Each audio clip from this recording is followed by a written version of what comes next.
මූලික අධ්‍යාපනය ලැබුවේ පාත්ගම රෝමානු කතෝලික පාසලේ. ඊට පස්සේ මම පස්වෙනි ශ්‍රේණියට ආවා පන්නිපිටිය ධර්මපාල විද්‍යාලයට.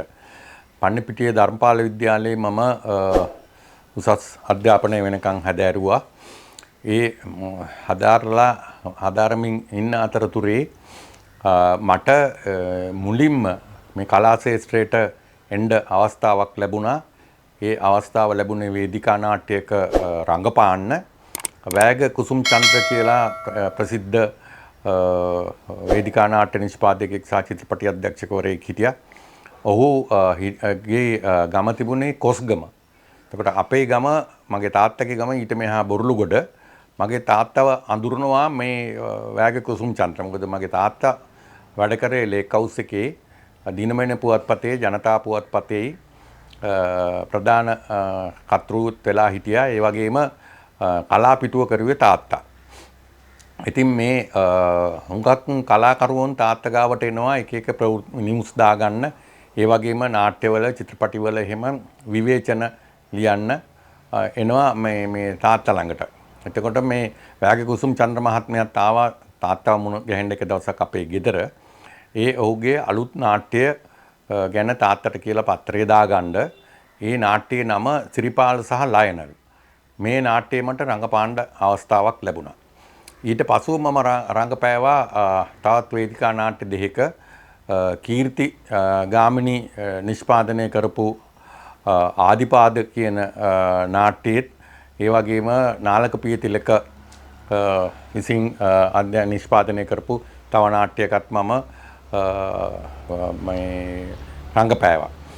ඊට පස්සේ මට මේ තාත්තා පත්‍රකාරයෙක්ින්ද තාත්තගේ තියෙන සම්බන්ධකම් අනුව මට අඳුරගන්න පුළුවන් වුණා ගොඩක් චිත්‍රපටි අධ්‍යක්ෂකවරුන්, එතකොට පිටපත් රචකයින් සහ පුවත්පත් කලාවේදීන්. ඒකේ මූලිකවම නම් කිව්වොත් පරාක්‍රම සිල්වා, සුනිල් ආරියරත්න, ධර්මසිරි ගමගේ, එඩ්වින් ආර්යදාස, ලෙස්ටර් ජේම්ස් පීරිස් මහත්මයාව, සුමිත්‍රා පීරිස්, ඒ වගේ අයව මට මේ අඳුර ගන්න හම්බ වුණා. ඒ අඳුර ගැනීමත් එක්කලා මට ඊට පස්සේ චිත්‍රපටයක රංගපාන්න හම්බ වුණා. මම පළවෙනියටම චිත්‍රපටයක රංගපෑවේ පරාක්‍රම සිල්වා මහත්මයා අධ්‍යක්ෂණය කරපු බිත්ති 4 චිත්‍රපටියේ. දෙවනුවට මට රංගපාන්න අවස්ථාවක් හම්බුණා සුනිල් ආරියරත්න මහත්මයාගේ මිහිඳුම් සලු කියන මේ චිත්‍රපටියේ. ඊට පස්සේ මම තුන්වෙනියට රංගපෑවා සුමිත්‍රා පීරිස් මහත්මියගේ හලු යෙහිලි කියන මේ චිත්‍රපටියේ. මට ඇත්තෙන්ම මේ නිර්මාණ කාර්යයට සම්බන්ධ වෙන්න පුළුවන් වුණේ 1979 මම වේදිකා නාට්‍යයක් නිෂ්පාදනය කරා. 1979 ජාත්‍යන්තර ළමා වර්ෂය කියලා හිටම් ප්‍රකාශයට පත් කරලා තිබුණා. ඒ ජාත්‍යන්තර ළමා වර්ෂයේදී මම ළමා නාට්‍යයක් නිෂ්පාදනය කෙරුවා. මේ විශ්ව සාහිත්‍යයේ තියෙන පොතකින්. ඒක තමයි මාක් ට්වෙයින් කියන කතුවරයා විසින් ලියපු The Adventures of Tom Sawyer කියන ළමා නවකතාවෙන් මම ටොම් සෝයර් කියලා හිටන් නාට්‍යයක් නිෂ්පාදනය කරා. මේ නාට්‍ය ගොඩක් තැන්වල, ලංකාවේ විවිධ තැන්වල, නගරවල, ගම්මානවල ප්‍රදර්ශනය කරා. ඊට පස්සේ මම දෙවනියට 1981 මම නාට්‍යයක් තව එකක් නිෂ්පාදනය කරා මැක්සිම් ගෝගිගේ පිරිමි 26ක් සමග තරුණියක් කියන කෙටි කතාවෙන් ඉරට අඬති කියලා වේදිකා නාට්‍යයක් මම නිර්මාණය කළා. මට රූපවාහිනී සංස්ථාවට යන්න අවස්ථාවක් ලැබුණා. රූපවාහිනී සංස්ථාව ආරම්භයේදීම ඇත්තම ඒකට මට යන්න අවස්ථාව ලැබුණාට මම කියපු නාට්‍ය දෙකම නරඹන්න ආවා ලෙස්ටර් ජේම්ස් පීරිස් මහත්තයාත් සුමිත්‍රා පීරිස් මහත්මයාත්. මගේ නාට්‍ය දෙකේම ප්‍රධාන අමුත්ව හැටියට ආවේ මේ මහත්මයයි ආවේ. මට එක දවසක් මේ ලෙස්ටර් ජේම්ස් පීරිස් මහත්මයා කිව්වා, මගෙන් ඇහුවා රූපවාහිනිය අලුතෙන් ලංකාවේ රූපවාහිනිය පටන් ගන්න යනවා. ඒකේ මේ සභාපති වෙන්නේ මගේ යාළුවෙක්. රොහන් කැමතිද රූපවාහිනියට යන්න කියලා. මං කිව්වා මං කැමතියි කියලා. ඒ පාර මට මේ අවස්ථාවක් හදලා දුන්නා ලෙස්ටර් ජේම්ස් පීරිස් මහත්මයා රූපවාහිනී සංස්ථාවේ පළවෙනි සභාපතිතුමා එම්.ජේ පෙරේරා මහත්මයාව හම්බ වෙන්න. මං ඒ වෙනකොට මගේ අම්මා මේ එකතු කරලා තිබුණා මම අර කරපු නාට්‍යවල පත්‍රවල ගියේ ඒවා පින්තූර ඒවා මේවා කොම්ම එක එක මගේ මේවා විවේචන ගියේ ඒවා මේවා විස්තර ටිකක් එකතු කරලා තිබුණා. මං මේ පොතත් අරගෙන ගියා මේ එම්.ජේ පෙරේරා මහත්මයාව හම්බ වෙන්න රූපවාහිනී සංස්ථාවට. ගිහිල්ලා ඉවරලා මං එතුමාත් එක්කලා කතා කරා. එතුමාට මගේ විස්තර ටික දුන්නා. එතුමා මේ ටික බැලුවා. මට හොඳටම මතකයි 1982 සැප්තැම්බර් මාස 28 වෙනිදා තමයි මම එතුමාව හම්බ වෙන්න ගියේ. එතුමා මගෙන් ඇහුවා කවද ඉඳන් වැඩට එන්න පුළුවන්ද කියලා. ඒ පාර මං කිව්වා මට හෙට ඉඳලා වුණත් එන්න පුළුවන් කිව්වාම මම ඇත්තෙන්ම කියනවා නම් සැප්තැම්බර් මාස 28 ගිහලා ඔක්තෝබර් 1 වෙනිදා ඉඳලා මම රූපවාහිනී සංස්ථාවේ වැඩට ගියා. රූපවාහිනී සංස්ථාවේ පුහුණුවන වැඩසටහන් නිෂ්පාදකයෙකු හැටියට තමයි මම රූපවාහිනියට ගියේ. ඒ රූපවාහිනියට ගිහිල්ලා මට ඉස්සෙල්ලාම යන්න මම වැඩ කරේ ළමාංශේ. මොකද ළමාංශේ හිටියේ ආචාර්ය සාලමන් ෆොන්සේකා. සාලමන් ෆොන්සේකා මහත්මයාගෙන් මම මේ රංගපාණ්ඩ ඉගෙන ගත්තා. එතුමා මේ රංගපෑම පිළිබඳව උගන්වන පන්තියක් තිබුණා එතුමාගේ. ඒ දවස්වල මේ පන්තියට ආවා මමත් එක්කලා හිටියා කමල් අද්දරාරච්චි හිටියා, මහේන්ද්‍ර පෙරේරා හිටියා, ශ්‍රියන්ත මෙන්ඩිස් හිටියා, එතකොට ජයන්ත චන්ද්‍රසිරි හිටියා. අපි ඒ වගේ ප්‍රියංකර පෙරේරා හිටියා. අපි මේ වගේ ගොඩක් කට්ටියක් මේ රංගපෑම පුරුදු වුණා ආචාර්ය සාලමන් ෆොන්සේකා මහත්මයාගෙන්. මගේ වෙලාවටම අර රූපවාහිනී සංස්ථාවේ ළමාංශයේ අංශ ප්‍රධානී හැටියට හිටියේ ආචාර්ය සාලමන් ෆොන්සේකා. ඒක නිසා මම කැමැත්තෙන් මේ ළමාංශයට ගියා. ඊට පස්සේ මම රූපවාහිනියේ ඒ කටයුතු සම්බන්ධයෙන් පරපුරුද්දක් තිබුණේ නැහැ. අර මං කිව්වා වගේ කැමරාවකින් මං බලලා තිබුණේ දෙපාරයි. එක පාරක් මට පෙන්නුවේ පරක්‍රම සිල්වා, අනික් පාර පෙන්නුවේ මට ඩොනල්ඩ් කරුණාරත්න. ඩොනල්ඩ් අයියා තමයි යහළු ඉහෙලි චිත්‍රපටයේ කැමරා අධ්‍යක්ෂකවරයා. ඒ රූගත කිරීම අවස්ථාවකදී මට පෙන්නුවා මේ කැමරාවෙන් බලන්න. ඊට පස්සේ රූපවාහිනියේදී ඇත්තෙන්ම එහෙම පළපුරුද්දක් කියලා එකක් තිබුණේ නැහැ. අපිට ඒ පළපුරුද්ද ගන්න තිබුණේ වැඩ කරලාමයි. ඉතින් ගිය දවසේ ඉඳලම පළවෙනියටම වැඩ කරන්න පටන් ගත්තා. ඒ වැඩ කරගෙන ගිහිල්ලා මට අද වාගේ මතක් වෙනවා පළවෙනි අවුරුදු දෙකේ මම ගෙදර ඉඳලා තියෙන දවස් දෙකයි. ඒ කියන්නේ සෙනසුරාදා ඉරිදා පෝයයි හැම දවසක්ම වැඩ කරලා තියෙනවා. හැමදාම වැඩ ඇරිලා එන්නේ රෑ 9ට 10ට තමයි ගෙදර එන්නේ. එච්චරට බොහොම ආසාවකින් උනන්දුවකින් ඒ කටයුතු කෙරුවා. හැබැයි ඒ කටයුතු කරන්තිත් මට අර නිර්මාණ කාර්යයත් එක්කම මේ රූපවාහිනී තාක්ෂණය පිළිබඳව මේ ටෙක්නොලොජි එක ගැන මට ලොකු ආසාවක් ඇති වුණා. ඒ අවස්ථාව වෙනකොට රූපවාහිනී සංස්ථාව ආරම්භ කරන්න ජපානයෙන් ආධාර දීලා තිබුණේ ජයිකා එකෙන්. ඒ කියන්නේ ඒ අවස්ථාව වෙනකොට ලෝකයේ නිෂ්පාදනය කරලා තිබුණේ හොඳම උපකරණ තමයි ලංකාවට දීලා තිබුණේ රූපවාහිනිය පටන් ගන්න. අපේ මැදිරි දෙකක් තිබුණා. මේ මැදිරි දෙකේ තිබිච්ච කැමරා අනෙකුත් උපකරණ සියල්ලක්ම අලුත්ම තාක්ෂණයෙන් ඒවා. ඒ වගේම එළිය ගිහිල්ලා හිටන් රූගත කරන උපකරණත් ඒ වගේ. ඉතින් මම හුඟක් අවස්ථාවන් වලදී මේවා ගැන ඒ පිළිබඳව දැනුමක් තියෙන අයගෙන් හුඟක් දේවල් මම අහගත්තා. මම ඊට පස්සේ මම මුලින්ම කෙරුවේ මම පොඩි නිර්මාණ කළා. ඔය ළමා වැඩසටහන් කරා.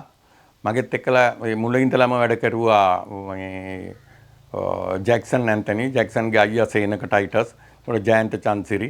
ඒ වගේම රූපවාහිනියේ පසුගිය කාලීන ගොඩාක් මම ජනප්‍රිය වෙච්ච කෙනෙක් තමයි, හොඳ නිර්මාණ කරපු කෙනෙක් තමයි පත්මසිරි ෆර්නෑන්ඩු.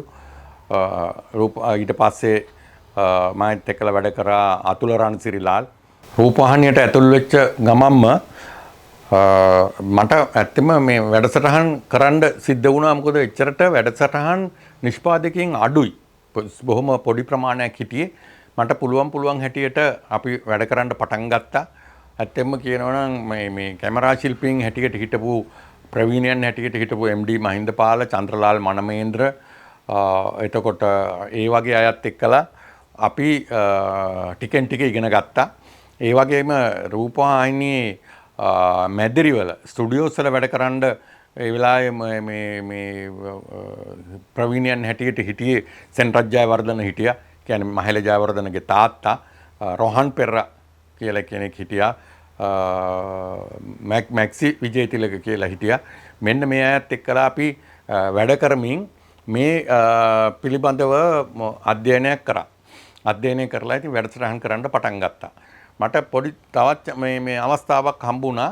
මොකද ඒ අවස්ථාව වෙනකොට රූපවාහිනියේ ප්‍රවෘත්ති පටන් අරගෙන තිබුණේ. නමුත් රූපවාහිනී ඒ ප්‍රවෘත්ති අංශයේ ගොඩක් නිෂ්පාදකවරුන් හිටියේ නැහැ.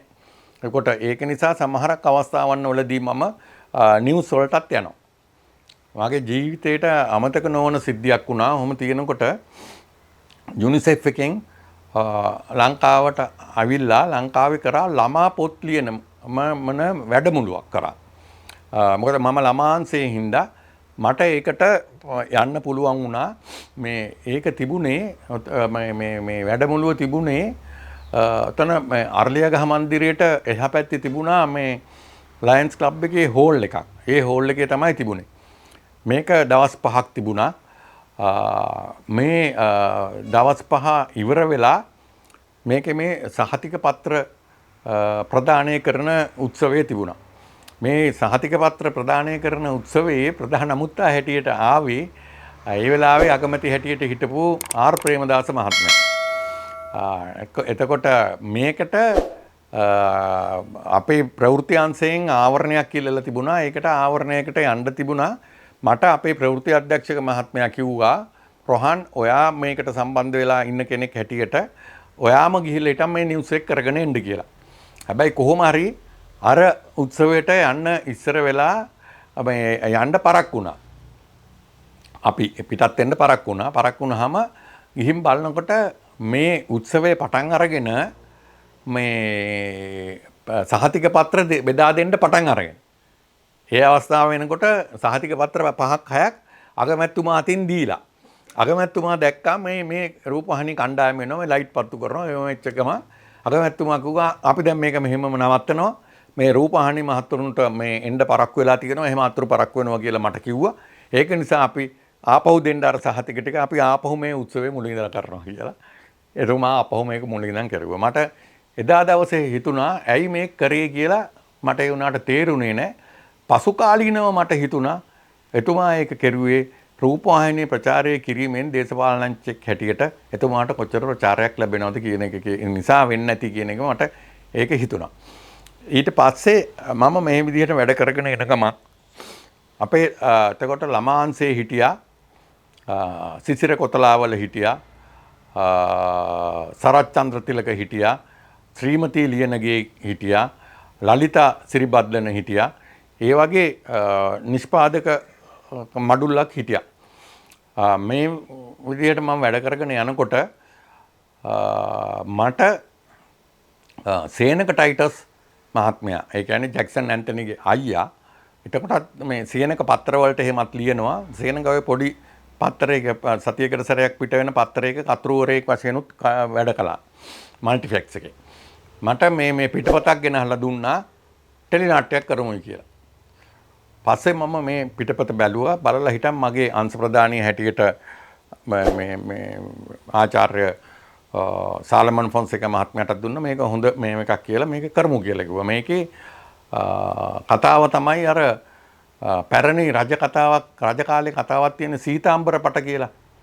අර මේක මෝඩයින්ට පේන්නේ මොලේ තියන අයන්ට විතරයි මේ රජ්ජුරු මේ නිර්වස්ත්‍රව යනකොට ඇඳුම් පේන්නේ කියන කතාව. මේ කතාව අපි කළා. මේකට ලොකු රූපවාහිනී ඉතිහාසයේ පළවෙනි වතාවට මැදිරියක් ඇතුලේ තනිකරම රජමාලිගාවක සම්මන්ත්‍රණ ශාලාවක් මේ නිර්මාණය කළා. ඒකේ කලාධ්‍යක්ෂකවරයා හැටියට වැඩ කරේ හීනටිගල ප්‍රේමදාස මහත්මයා. එතකොට අපි පිටස්තර පිට දර්ශන ඒ කියන්නේ මාලිගාවෙන් පිට දර්ශන අපි රූගත කෙරුවේ පාදුක්කේ. ඒකට අපි ඒකෙත් අපි පොඩි මේ සෙට්ස් හැදුවා. ඒකේ කැමරා කරුවේ චන්ද්‍රලාල් මනමේන්ද්‍ර මහත්මයා. එතකොට මේකේ රංගපෑවා සේනක ටයිටස් රංගපෑවා ජැක්සන් ඇන්ටනි තමයි රජ්ජුරුවන්ට රංගපෑවේ. ජයන්ත චන්සිරි වර්තමානයේ මේ අපේ රටේ සම්මානනීය චිත්‍රපටි අධ්‍යක්ෂකවරයෙක් හැටියට ඉන්න ජයන්ත චන්සිරි මහත්මයා රංගපෑවා. කුමාර අටලුගම රංගපෑවා.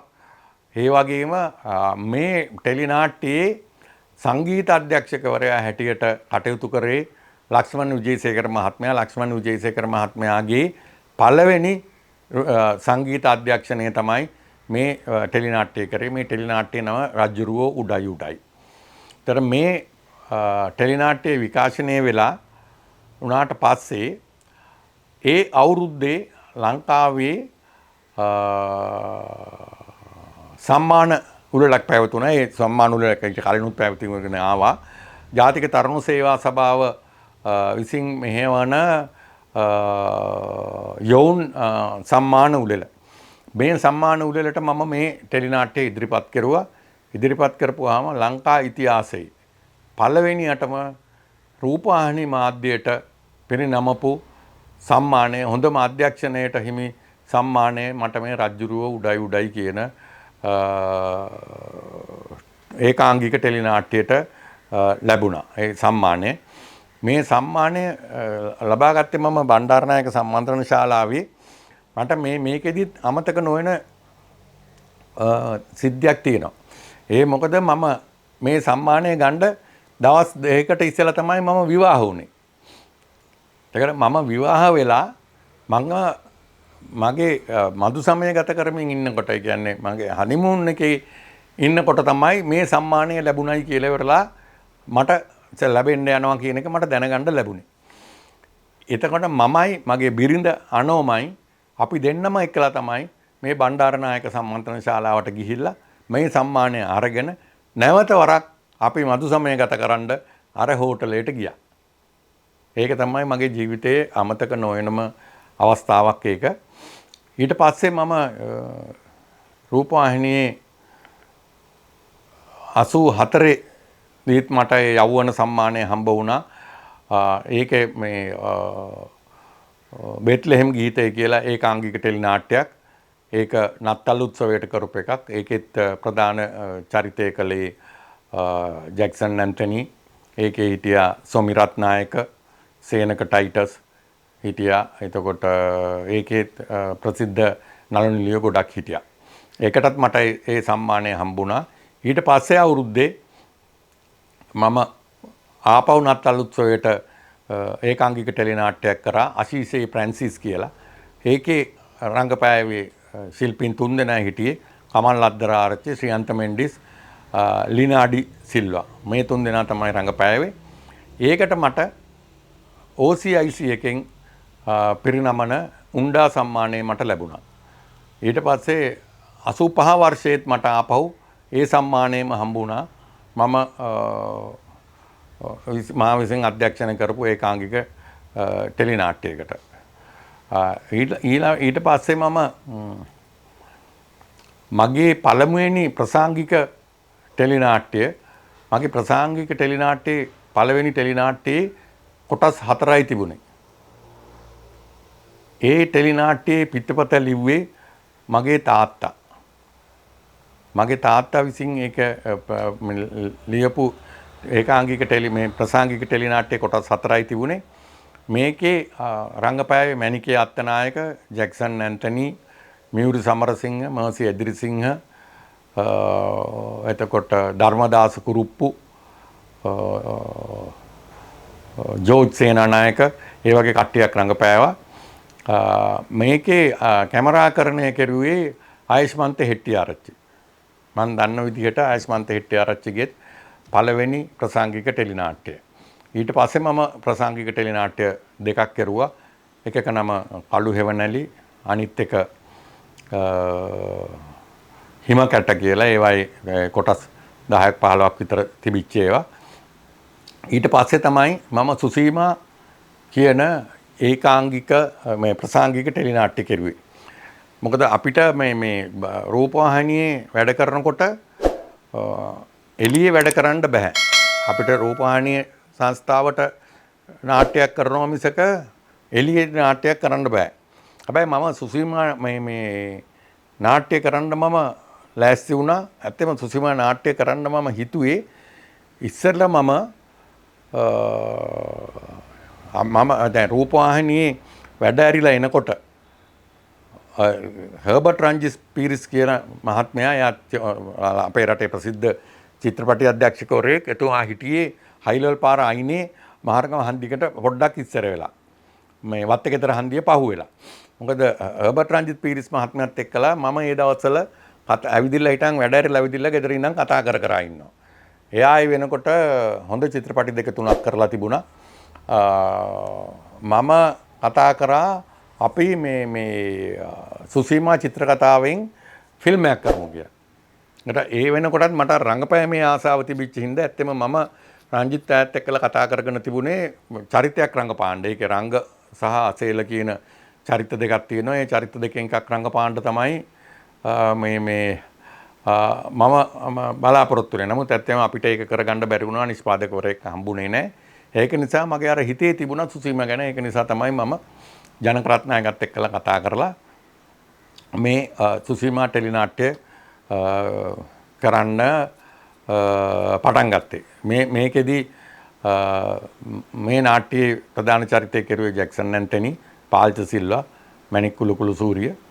මේ මම හරිම සන්තෝෂ වෙනවා මේ ටෙලිනාට්‍යයේ කැමරා ශිල්පියා තමයි චන්න දේශප්‍රිය. මම දන්න තරමින් චන්න දේශප්‍රිය පළවෙනි අවස්ථාවටම කැමරා අධ්‍යක්ෂණය කළේ මේ ටෙලිනාට්‍යය. ඔහු අද ලංකාවේ ඉන්න අග්‍රගණ්‍ය චිත්‍රපට අධ්‍යක්ෂකවරයෙක්, ඒ වගේම කැමරා ශිල්පියෙක් බවට පත් වෙලා තියෙනවා. ඒ නාට්‍යයේම සුසීමා නාට්‍යයේම සහාය කැමරා ශිල්පියා හැටියට තමයි වැඩ කෙරුවේ පාලිත පෙරරා. ඔහුත් අද ලංකාවේ සම්මානනීය කැමරා ශිල්පියෙක් බවට පත් වෙලා ඉන්නවා.